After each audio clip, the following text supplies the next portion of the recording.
Hallo, ich bin Manuela Süß.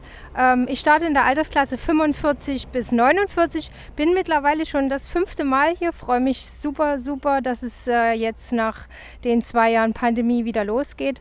Und ich habe mich 2021 beim Ironman in Hamburg als erste meine Altersklasse qualifiziert. Was erwarte ich mir vom Rennen? Natürlich erwartet man immer den perfekten Tag hier auf Hawaii, dass alles klappt, dass man gut mit der Hitze zurechtkommt und den ganzen Bedingungen. Und dann mal schauen, für was es reicht in meiner Altersklasse, je nachdem.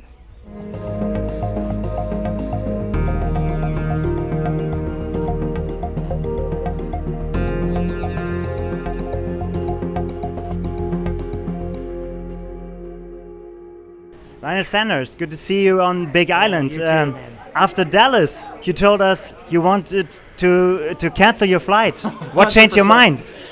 My team got me out here, if I'm being honest with you. I was actually thinking about doing 70.3 Worlds and focusing on 70.3 Worlds because I just felt so just beaten down because I was in such good shape. I trained so well, and then to have such a backwards performance. And then to add insult to injury, right? Like Colin One, who I had been training with, and it just was so mentally defeating. And but fortunately, Colin won, and I was like, wait a minute, you've been training with this guy, you've been training with him. You can't be in that bad a form. You can't be that bad in the heat because we live in Tucson. We've been training in the heat. And so those guys really, they picked me up and they got me back into the growth mindset. And I said, well, at the very least, let's go and learn. Let's go really. I have a lot of data points now that I collect. The core data, the heart rate data, the lactate data, the power data, the stride data. And I've done camps here, but I wasn't collecting all of this data. And so I was like, go and do a camp and collect as much data as you can to at least ask the right questions to maybe one day do well in that race, to get back towards the front. And so that's what I came for. Fortunately, in those 9 days, I also started to get motivated. And now I'm actually excited to race because I learned so much. You told us that you are a student of the sport. You called yourself that. What was the biggest thing you've learned, the most important thing before you came here? Before, or have I been since I've been here? Because I've learned a lot since I've been here. The biggest thing I have learned is, heat. I always thought that Kona, well, at first I was like, all you need to do is be crazy fit. That's a piece of the puzzle. Then I came here and I blew up, and I was like, you need to be crazy fit, and you need to stay on top of your hydration. You can't be super dehydrated. That's a piece of the puzzle, but it's not the end. It's also what's going on under the hood, what's going on in the core. You have a threshold of heat tolerance, and if you go beyond that for too long, and if the intensity is too high, your body goes into your brain sends some signal. It may even be a literal shutdown, such that you are no longer able to exert and no longer able to keep the core that high because the body is in some protective mechanism to defend itself. And I believe I did that to myself in Dallas, or maybe I did it in a few sessions leading into it. But that's what I have learned. And now being here, I am learning that you can push that threshold up. But you don't want to be too far over that threshold because then your body goes into that protective state. So it's like you slowly show your body, I can still exert at these temperatures, these core temps, but I'm fine. And then you come back again, a little bit more. That's what I've learned this camp. We saw you training with Colin Chartier, and you told us, how was it to train with him like in a team, like Gustav Iden and Christian Blumenfeld? Are you the other couple? It's been amazing. It really has. As an athlete, I mean, I trained by myself for let's say 10 years, and I've had a few guys come in and out, and it's always been fun, but I never had a consistent training partner.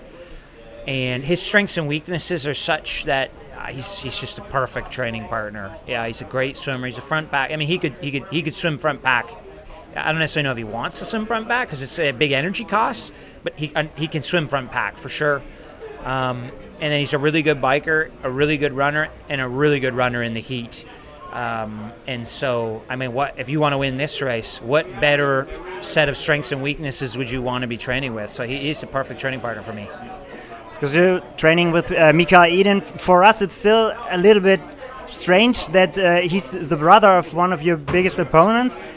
How is it for you? It doesn't matter. It truly doesn't matter. I couldn't care less. He can give Gustav and Christian my Training Peaks login. That's how little I care.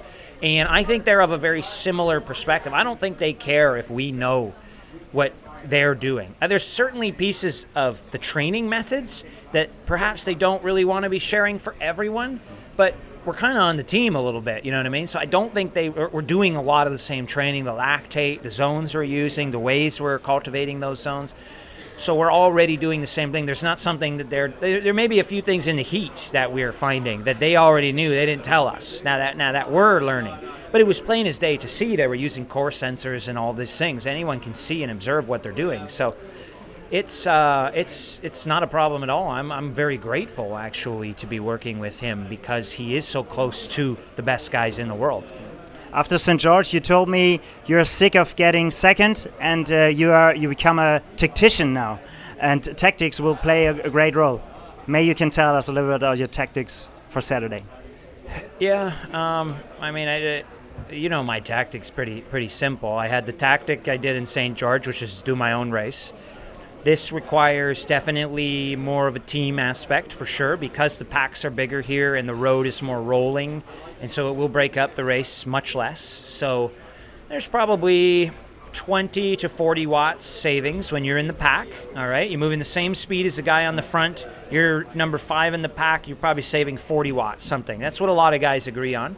So think about that. If you're out in the front and you're going the same speed as the guy in the front, but you're pushing 40 more watts than the guy in number 5, so you have to play the game a little bit. So from my perspective, I need to have a good swim. I need to come out. I shouldn't say I need. I'd like to come out with Cam Wurf, Joe Skipper, Kienle. Ditlev should probably be up ahead, but these are the guys I need to come out with. And then we need to share the workload because that's what's happening in the front. And they had already in St. George, those guys in the front had already talked about this. They were going to share the workload, and they did. And that they were able to stay away from us for basically the whole bike ride and then late into the run. So it obviously panned out pretty good. That's the tactic. I mean, that is the tactic. And then all bets are off on the run. Whoever wins, wins, right? But you got to get back into the game and make it apples to apples. We are so excited to see who wins on Saturday. Thank you, Linus Sanders. Cheers, guys. Thank you. I appreciate it. Thank you.